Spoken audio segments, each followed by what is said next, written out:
हम इस वक्त संभल के कल्की धाम में हैं और ये कल्की धाम का गर्भगृह है जहां पर प्रधानमंत्री नरेंद्र मोदी ने बैठ कर के शिला पूजन की थी। इसका निर्माण चल रहा है और हम आपको बता दें कि ये जो मंदिर है ये भारत का सबसे विशाल मंदिर बनने जा रहा है। ये कल्की धाम संभल में कल्की भगवान के आने से पहले उनके मंदिर का निर्माण हो रहा है और आचार्य प्रमोद कृष्णम जो इसके पीठाधीश्वर हैं, जो निर्माण करा रहे हैं, पिछले 17-18 सालों से मैं देख रहा हूं कि लगातार वो इस मंदिर के लिए काम कर रहे हैं, इसके निर्माण में लगे हुए हैं। आचार्य प्रमोद कृष्णम जी, ये बताइए कि क्या उम्मीद जताई जा रही है, इस मंदिर का निर्माण कब तक पूरा हो जाएगा?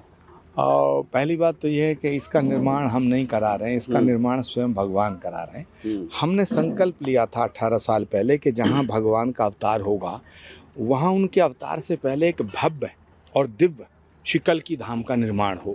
हमारे संकल्प को शक्ति देने का काम भारत के यशस्वी प्रधानमंत्री आदरणीय नरेंद्र मोदी जी ने किया और प्राइम मिनिस्टर मोदी पिछले साल यहीं बैठ करके शिलान्यास करके गए थे। हाँ, मुख्यमंत्री योगी आदित्यनाथ भी साथ में थे। हाँ, मुख्यमंत्री जी 2 बार यहाँ आए, योगी आदित्यनाथ जी 2 बार आए और ये अब गर्भगृह का फाउंडेशन तैयार हो रहा है। ये धरती से 21 फीट नीचे हमने खोदा है और आनंदीबेन पटेल जी जो उत्तर प्रदेश की गवर्नर हैं, वो इस खुदाई की शुरुआत करके गई थी। उसके बाद सारे संत महात्माओं के आशीर्वाद से ये फाउंडेशन का काम शुरू हुआ। ये एक एक पत्थर जो है 100-100 क्विंटल का है, 100-100 क्विंटल का 10 टन का पत्थर है जो बुनियाद में भरा जा रहा है। और पहले शुरुआत में जो शिलाएं आई थी वो छोटी आई थी, लेकिन मैं अब देख रहा हूँ बहुत भारी शिलाएं हैं ये और सुनने में आ रहा है कि इसका जो स्वरूप है और भव्य होने जा रहा है। इसके बारे में थोड़ा बताइए, कितना बड़ा मंदिर बनने जा रहा है और क्या विशेषता होगी? एक्चुअली ये भारत का नहीं, पूरी दुनिया में सबसे बड़ा गर्भगृह होगा क्योंकि इसका जो पूरा ये गर्भगृह है, ये पूरा जो मंदिर परिसर ये लगभग 5 एकड़ का है। 5 एकड़ में मंदिर का भवन ही भवन है, बाकी प्रकल्प अलग हैं।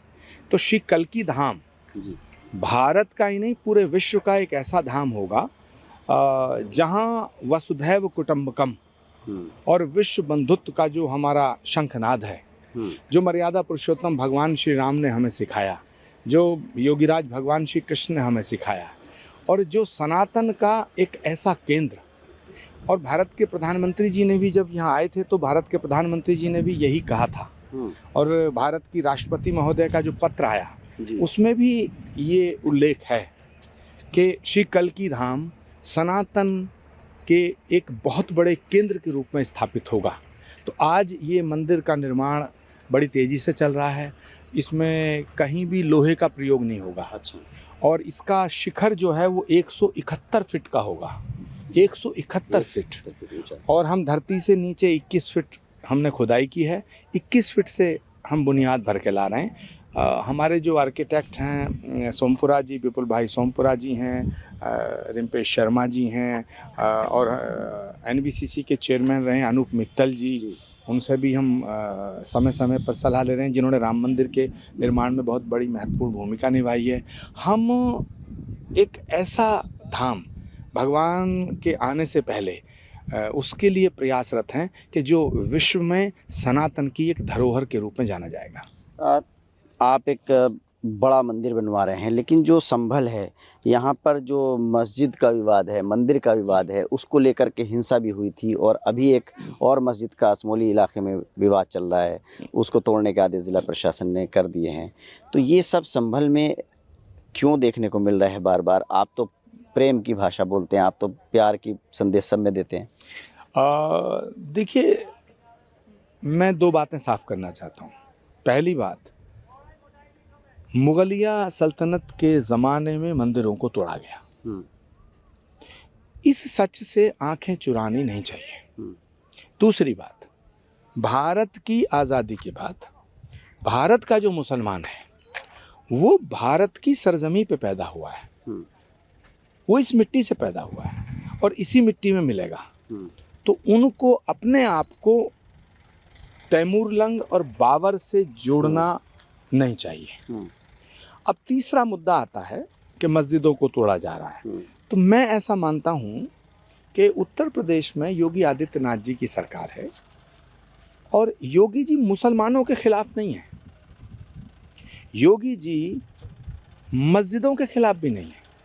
हाँ, योगी जी कानून के रक्षक हैं, और कानून का रक्षक होना कोई बुरी बात नहीं है। उन्होंने तो आपके दोस्त को ही अंदर कर दिया है, मौलाना तौकीर रज़ा आपके दोस्त हैं, उनको जो है योगी सरकार ने जेल में डाल दिया है।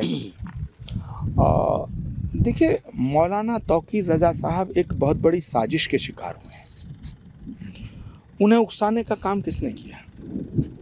चढ़ जा बेटा सूली पे भली करें भगवान, ये काम किसने किया? मौलाना तौकीर रज़ा साहब एक बहुत ही अच्छे दीनी रहनुमा हैं। मेरी उनसे बहुत कई बार मर्तबा बातें हुई हैं। वो श्री कल्की धाम भी आए। जब श्री कल्की धाम के निर्माण पे पाबंदी लगी तो मौलाना तौकीर रज़ा साहब ने स्टेटमेंट दिया था कि कल्की धाम का निर्माण कराना आचार्य प्रमोद कृष्णम जी और हिंदुओं का हक है। मौलाना तौकीर रज़ा साहब ने मुझे खुद बताया था कि वो राम मंदिर के भी खिलाफ नहीं थे, लेकिन कांग्रेस और समाजवादी पार्टी राम मंदिर के खिलाफ थी। अच्छा, ये मौलाना साहब ने मुझे खुद बताया।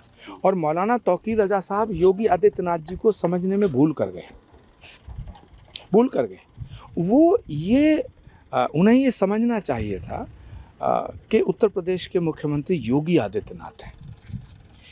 तो सवाल इस बात का है कि मौलाना तौकीर रज़ा को उकसाने का काम जिन्होंने किया, आज वो कोई मौलाना साहब के साथ खड़े नहीं दिख रहे हैं। कौन? ये आप भी जानते हैं, जैसे आप बता दीजिए, है ना? ये आप भी जानते हैं। मौलाना तौकीर रज़ा साहब को उकसाने का काम, भड़काने का काम और इस उत्तर प्रदेश को दंगों की आग में झोंकने का काम करने के पीछे किसकी साजिश है? उन्हें तो मौलाना साहब से मिलने जेल में जाना चाहिए। अखिलेश यादव को तौकीर रज़ा साहब से मिलने जाना चाहिए। राहुल गांधी जी को जेल में जाना चाहिए। मुसलमानों के वोट लेना चाहते हैं, मुसलमानों को गुमराह करके, हिंदुओं का दुश्मन बना के। मैं योगी आदित्यनाथ जी से दरख्वास्त करूंगा कि मौलाना तौकीर रज़ा एक सियासी शतरंज के शिकार हुए हैं। उत्तर प्रदेश की सरकार को कानून का पालन करते हुए थोड़ा रहमदिली दिखानी चाहिए। तौकीर रज़ा के लिए योगी आदित्यनाथ को रहमदिल होना चाहिए, आप कह रहे हैं? मुझे लगता है कि असली गुनाहगार पर्दे के पीछे हैं। असली गुनाहगार वो हैं जिन्हें मुसलमानों का वोट चाहिए, जो मुसलमानों को सिर्फ मुसलमान बनाकर रखना चाहते हैं, उन्हें हिंदुस्तानी नहीं बनने देना चाहते। समाजवादी पार्टी के नेताओं का डेलीगेशन आज जाना चाह रहा था, बरेली सांसद थे, नेता थे, लेकिन उनको हाउस अरेस्ट कर लिया गया, जगह जगह रोक दिया गया। तो सपा के नेता तो कह रहे हैं कि हम जाना चाहते हैं बरेली, लेकिन सरकार नहीं जाने दे रही। समाजवादी पार्टी के जितने नेता बरेली जाना चाहते थे, उन्होंने खुद पुलिस के अफसरों को फ़ोन कर करके ये कहा हमें नज़रबंद कर लो। बड़ा आरोप आप लगा रहे हैं, लेकिन आप मुख्यमंत्री योगी आदित्यनाथ से ये अपील कर रहे हैं कि वो मौलाना तौकीर रज़ा के मामले में नरमी करें, क्योंकि वो कल की महोत्सव में आते रहे, यही वजह है?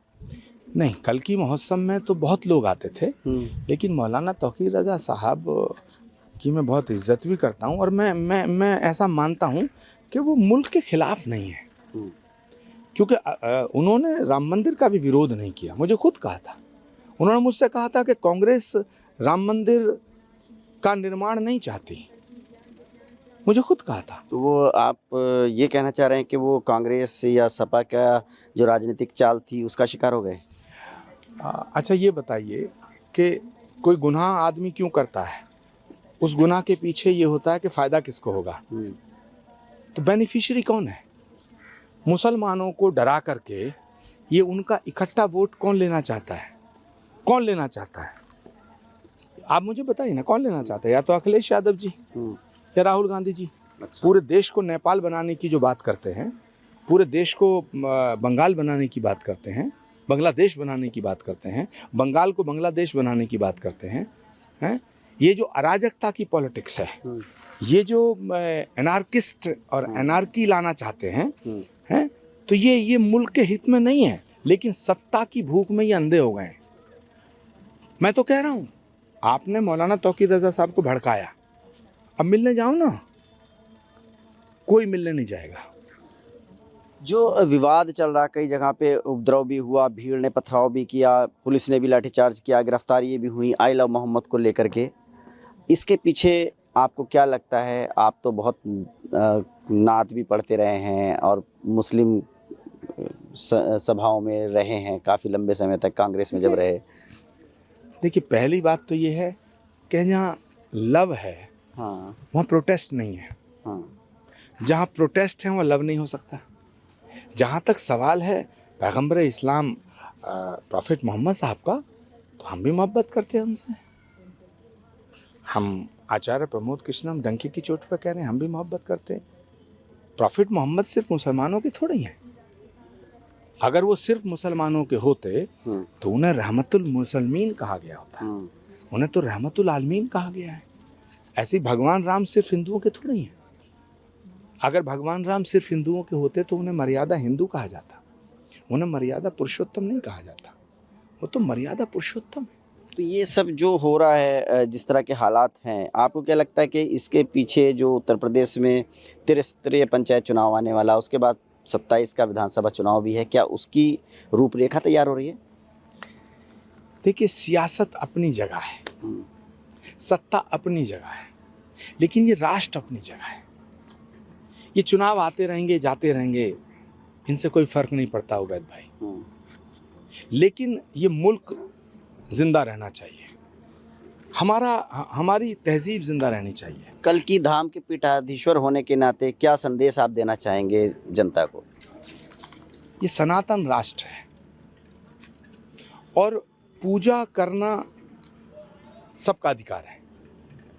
कोई दुआ ऐसे मांगता है, कोई माथा ऐसे टेकता है, कोई आरती करता है।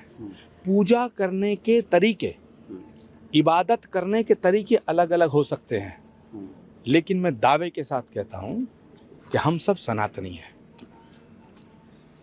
हम सब सनातनी हैं, चाहे वो भारत में चर्च है, भारत में मस्जिदें हैं, भारत के मंदिर, भारत के मठ, ये सब सनातन के हिस्सा हैं। और भगवान सब जगह है। हमारे यहाँ तुलसीदास जी ने लिखा है, सिया राम में सब जग जानी, करऊं प्रणाम जोर जुग पानी। तो मैं ऐसा मानता हूं कि राष्ट्र के कानून को मानना भी पूजा है, मुल्क के आईन को मानना भी इबादत है। ये सबको समझना चाहिए, हिंदू भाइयों को भी, मुसलमानों को भी। और हम सब मिलके अगर एक जगह खड़े रहेंगे तभी भारत विश्वगुरु बनेगा। लेकिन ये जो कुछ लोग हैं जो अपनी सत्ता पाने के लिए ये कभी तौकीर रज़ा साहब को आगे करते हैं, कभी उनकी बलि चढ़वाएंगे, कभी किसी की और की बलि चढ़वाएंगे।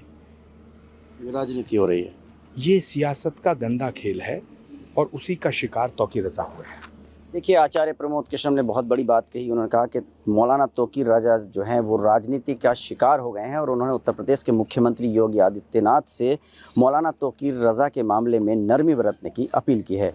Ubaidur Rahman, ABP news network, संभल।